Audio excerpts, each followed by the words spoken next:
Então, continuando a nossa exposição, para entender em que consiste essa divisão entre teoria e prática, né, para procurar compreender isso, eu vou sugerir uma reflexão a respeito dessa afirmação, de que o ser humano é o único animal que precisa aprender a viver. E não foi à toa que eu coloquei aqui uma imagem de um bebezinho humano e de um bebezinho tartaruga. E isso tem tudo a ver com aquilo que a gente vem falando já aqui sobre a questão da finitude humana, né, a consciência da finitude. Então eu trouxe esse pequeno texto de um livro chamado Aprender a Viver, do professor Luc Ferry, em que ele diz o seguinte: considere, por exemplo, o caso dos filhotes das tartarugas marinhas. Assim como eu, você já viu essas imagens em documentários sobre animais. Logo que saem do ovo, eles sabem instintivamente, sem nenhum tipo de ajuda, encontrar o caminho do mar.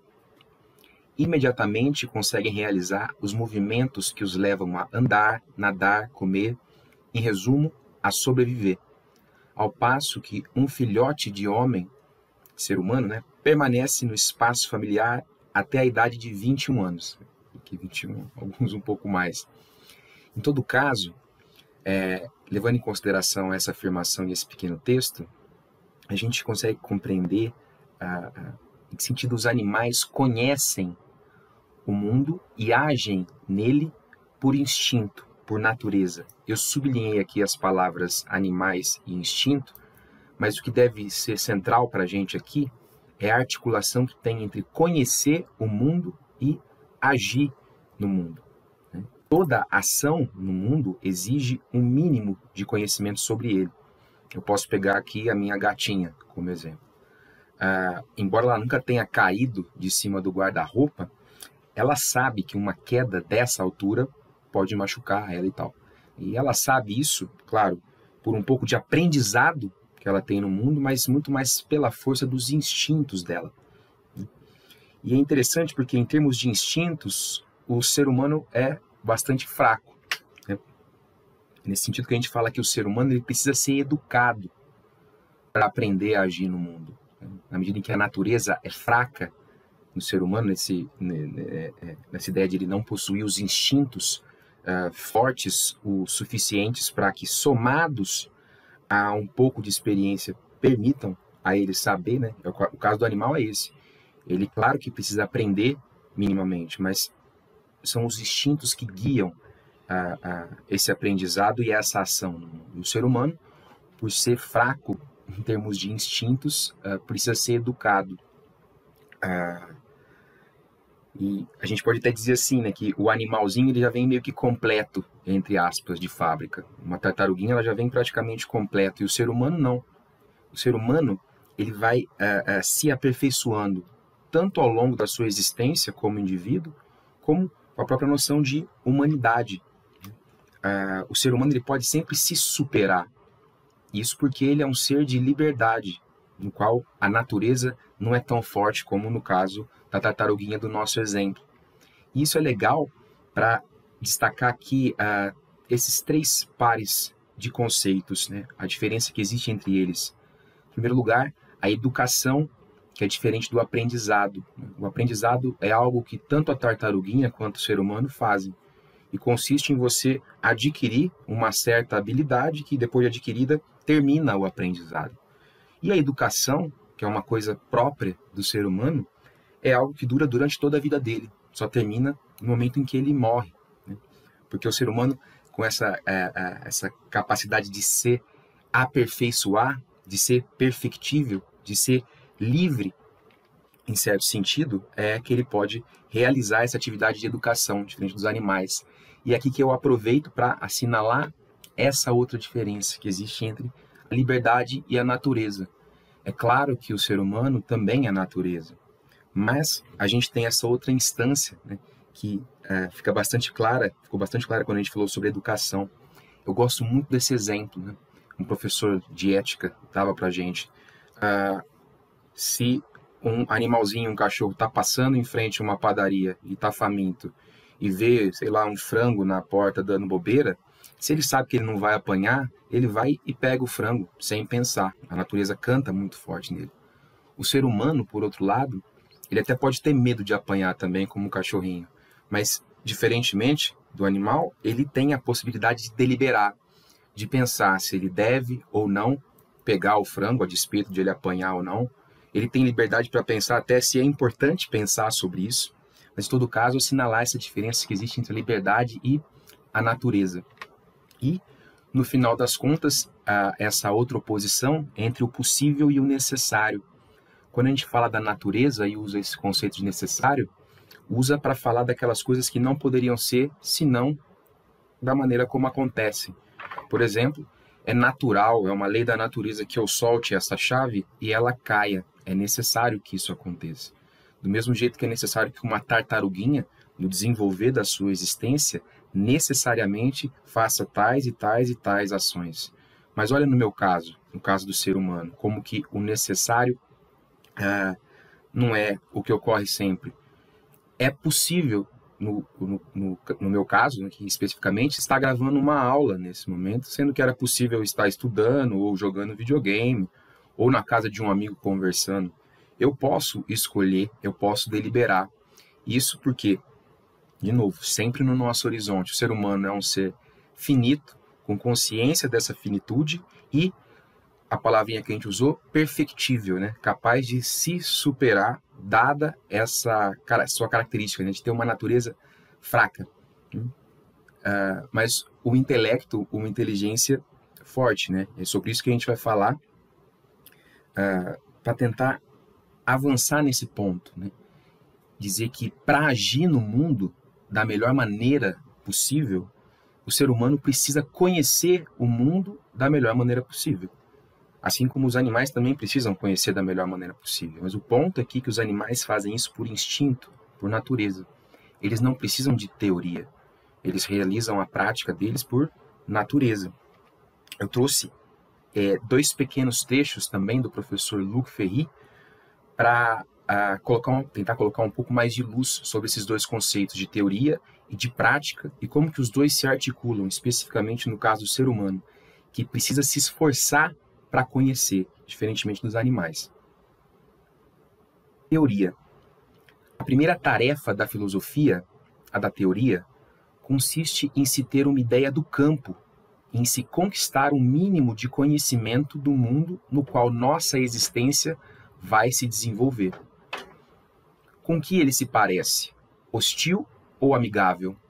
Perigoso ou útil? Harmonioso ou caótico? Misterioso ou compreensível? Belo ou feio?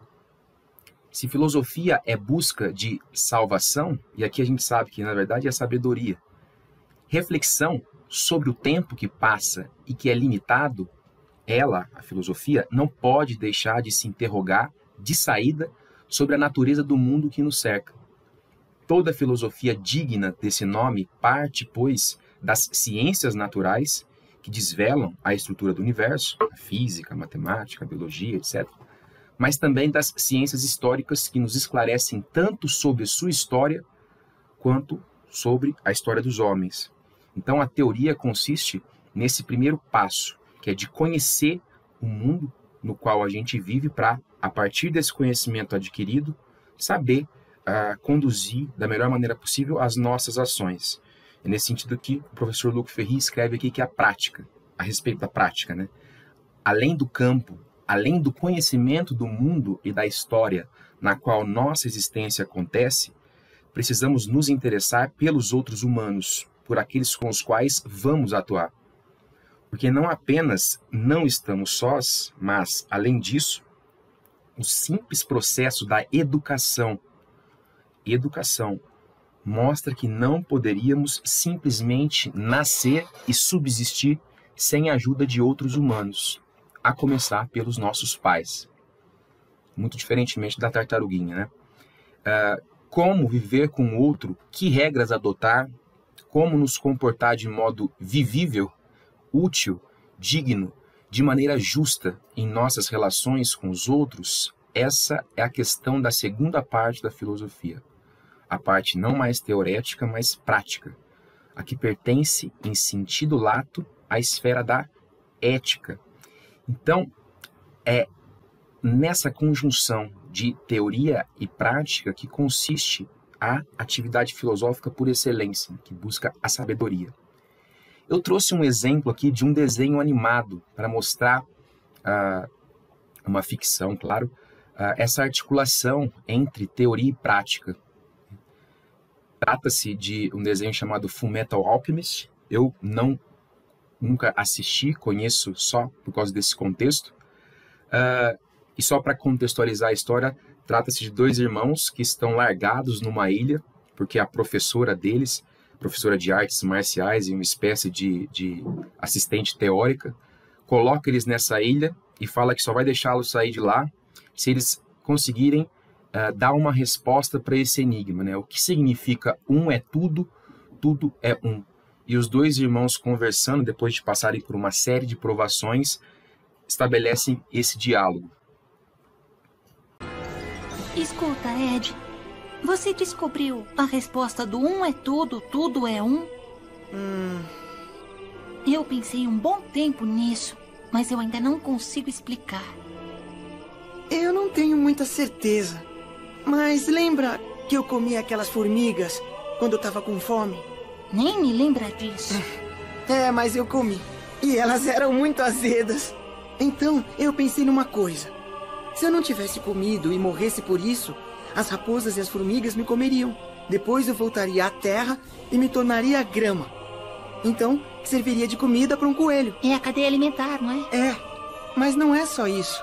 Mesmo esta ilha talvez já tenha estado submersa no passado. Daqui a milhares de anos, ela pode se tornar a ponta de uma montanha. Quer dizer que tá tudo ligado?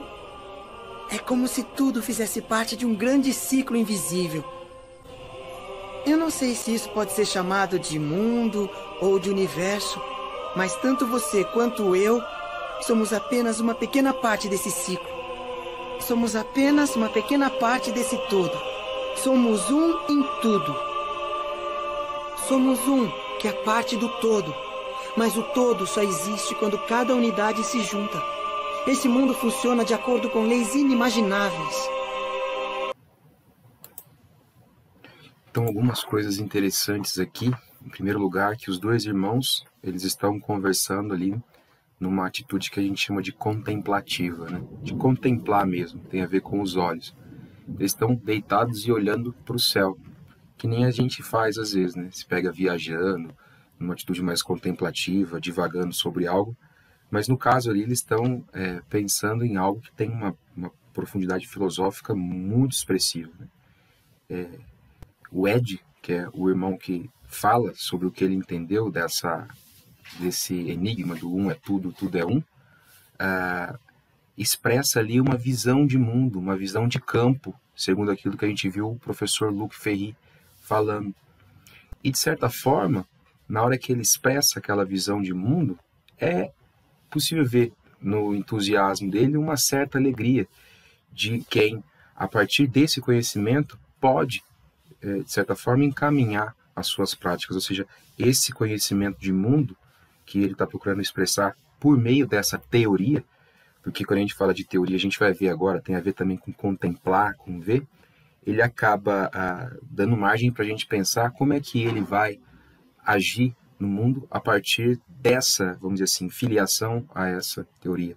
A gente pode imaginar, por exemplo, que ele vai se tornar uma pessoa com valores mais ecológicos, né? Como ele disse compreender ali, que todas as partes estão interligadas, é de se pensar que ele, tendo essa visão de mundo, também assuma uma atitude, vamos chamar assim, mais de ecológica, para usar um termo mais próprio, mais próximo da gente aqui. Em todo caso, é só uma ficção, é só um exemplo. A gente precisa falar um pouco mais sobre teoria no sentido propriamente filosófico, que é o que a gente está usando aqui. E teoria tem a ver com o conhecimento de duas coisas. Em primeiro lugar, como a gente pôde ver no exemplo do desenho ali, o conhecimento da natureza do mundo no qual nós vivemos. E aqui a gente percebe já uma relação aqui em dois polos, né? Nós que conhecemos o mundo que é conhecido por nós, a gente tem que levar em conta que essa relação desses dois polos acontece por uma mediação, né? Nós temos os nossos próprios meios para conhecer o mundo. Nós, enquanto seres humanos, temos, por exemplo, a sensibilidade igual aos outros animais, mas além disso a gente tem as nossas ciências. A gente poderia pensar aqui na seguinte questão: uma pessoa que nasceu cega, que nunca viu cores na vida, ela ia estar diante dessa tela de computador e não ia saber o que é o azul, o que é o branco, que pra gente aparece como um dado visual. Do mesmo jeito, uma pessoa que não é alfabetizada em língua portuguesa, principalmente, poderia até estar vendo as cores e as figuras, mas também não ia entender o que é essa realidade. Por quê? Os meios que ela possui para fazer essa apropriação, esse conhecimento da natureza, são um pouco diversos, né? Desses que são os nossos. São diversidades funcionais aí. Em todo caso, a gente tem que ter em mente que teoria tem a ver com isso, o conhecimento tanto da natureza do mundo quanto dos nossos meios para conhecer. E se a gente for, se a gente se aproximar aqui do significado da palavra teoria, a gente vai encontrar algo parecido com o que acontecia ali com a palavra filosofia. Ela é uma palavra grega e constituída de dois termos que também são gregos, e são esses termos aqui, ó, toteion, não sei se é assim que se pronuncia, e oral. E o que eles significam? Por um lado, oral, eu vejo, tem algo a ver com a visão, tem algo a ver com a contemplação, e do outro, o divino. São duas palavras que a gente vai ter que tratar aqui com certo cuidado, porque elas não têm muito a ver com o significado que a gente usualmente atribui a elas. Em todo caso, aqui eu ressalto aquela distinção, né? Aqueles dois polos que existem sempre. Alguém que vê, um sujeito que conhece o mundo, um mundo que é conhecido, né? Aqui eu atribuí o eu vejo ao sujeito que vê, que contempla, e o divino ao mundo. A gente vai entender em que sentido eu estou dizendo que o mundo é divino. E mundo aqui, eu coloquei o planeta Terra, mas a gente tem que pensar o mundo de maneira muito mais geral. Mas vamos tentar entender o que significa isso. O teoria, o toteion, oral, como eu vejo o divino. Para tentar esclarecer um pouco isso, eu trouxe essa imagem, né? Para tentar explicar, colocar um pouco mais de luz sobre isso. Em que medida a teoria significa ver o divino?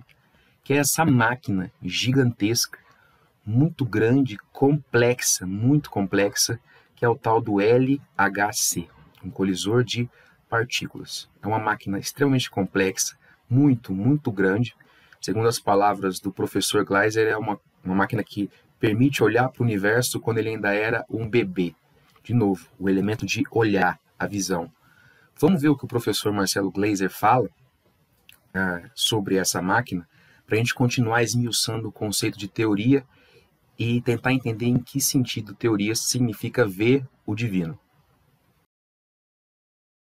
Aí é mais ou menos o seguinte: se eu perguntar para você como que você descobre o que tem dentro de uma laranja sem cortar a laranja.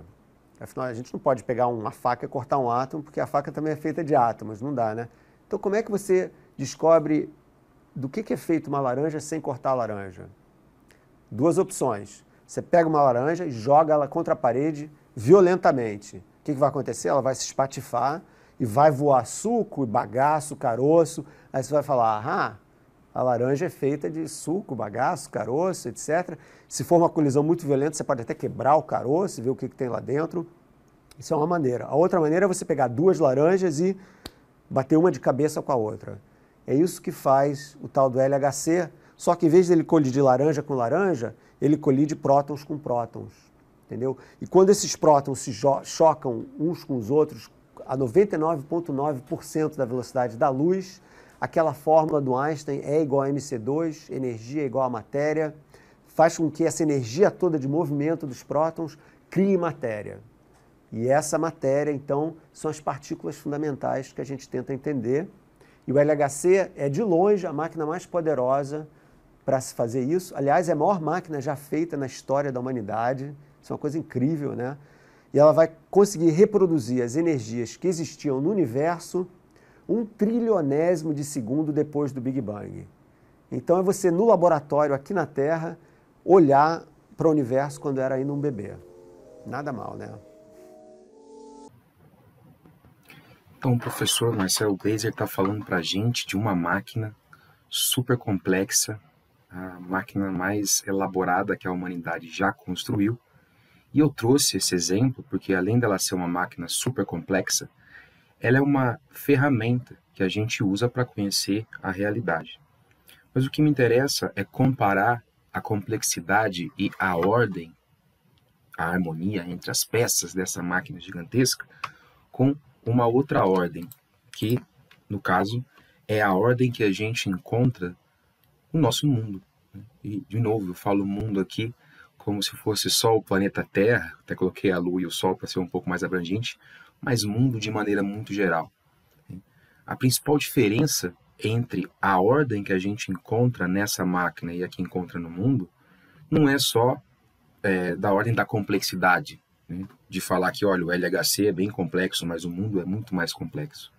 A grande diferença é que a ordem que a gente encontra no mundo não foi criada pelo ser humano. Ela é uma ordem, uma harmonia que causa em nós espanto porque a gente se dá conta de que não foi o ser humano que produziu. Não é igual esse LHC, uma máquina gigantesca que até nos impressiona pelo tamanho, mas não causa na gente nenhum espanto, porque a gente sabe qual a origem dela. Mas e qual é a origem? Qual é a razão dessa ordem, dessa harmonia que a gente contempla, que a gente vê no mundo e que não foi criada pelo ser humano? É nesse sentido que a gente fala que ver o divino é encontrar nessa contemplação do mundo uma ordem que não é humana. A gente está acostumado a associar a palavra divino a um deus, uma deusa ou um conjunto de deuses, geralmente é uma personificação. Mas nessa concepção mais próxima dos gregos, divino diz respeito simplesmente àquilo que não é humano, né? Aquilo que não é finito, para usar um termo que a gente já vem trabalhando aqui. Essa harmonia, essa ordem é o que os gregos chamam de cosmos. A própria palavra cosmético que a gente usa em português expressa esse sentido. Quando a gente usa um cosmético, o que a gente está procurando é dar uma harmonizada, né? Melhorar um pouco a ordem aqui da nossa aparência. Esse cosmos, essa palavra cosmos, vem sempre associado também a essa palavra logos, né? E daí que vem também a palavra lógica. E o que isso significa? Que quando a gente olha para esse mundo, aparentemente existe uma lógica que opera por trás do caos aparente. O mundo não é uma bagunça. Às vezes ele até pode parecer um pouco caótico se a gente pegar num detalhe ou em outro, mas como um todo, aparentemente ele é todo organizado e tem uma razão que ordena, que organiza essa estrutura toda. Interessante que essa razão que ordena, essa lógica que opera por trás do caos aparente, é aquilo que se caracteriza para a gente como uma lei eterna. Por exemplo, a gravidade, a orbitação dos planetas, as leis da natureza, de modo geral, são leis eternas, porque elas não foram criadas. E nesse sentido, eu insisto que a gente tem que entender a teoria como ver o divino. E uma coisa importante, essa razão que ordena, essa lógica que opera por trás do caos aparente, não é necessariamente produto de um intelecto que cria. É verdade que alguns filósofos, assim como alguns religiosos, vão dizer que toda essa ordem é devida a um Deus que cria. A gente já falou sobre isso e vai falar quando conversar sobre os filósofos da Idade Média. Mas, em todo caso, a gente tem que pensar que o mundo, para o ser humano, por mais que o intelecto humano seja finito, aparece, em certa medida, como algo ordenado e passível de ser compreendido. É nesse sentido que o ser humano se esforça em elaborar teorias, no sentido que a gente vem tratando, justamente para poder pôr em prática, né, a sua marcha em busca pela felicidade, a sabedoria, né, que não deixa de ser felicidade. É interessante notar que essa articulação entre teoria e prática é proposta por diversas pensadoras e pensadores ao longo da história do pensamento, e que em cada um desses períodos existe divergência entre os próprios pensadores e pensadoras que estão nesse contexto. Então a minha ideia aqui é mostrar ao longo desses 4 períodos da história da filosofia, 4 ou 5 maneiras pelas quais teoria e prática foram pensadas, né? A articulação entre teoria e prática foi pensada. E são essas as maneiras. Em primeiro lugar, para falar de como os antigos, alguns antigos, né, alguns filósofos antigos pensavam nisso, trazer o paradigma que a gente chama de cosmológico. O que é um paradigma cosmológico? Que palavra é essa? Um paradigma é uma maneira de se pensar como teoria e prática devem se articular. Os antigos pensavam essa articulação segundo um modo que a gente vai chamar, por enquanto, só de cosmológico. Esse vai ser o tema da nossa primeira aula.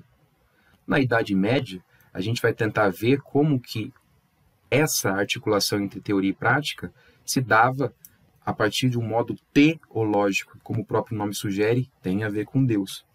Na modernidade, a gente vai ver como que essa articulação se dá a partir de uma maneira que a gente chama aqui de humanista, e de como que na nossa contemporaneidade, outras 2 maneiras de se pensar a articulação entre teoria e prática se manifesta na maneira da desconstrução e do segundo humanismo. Mas esses são temas para as nossas próximas 4 ou 5 aulas.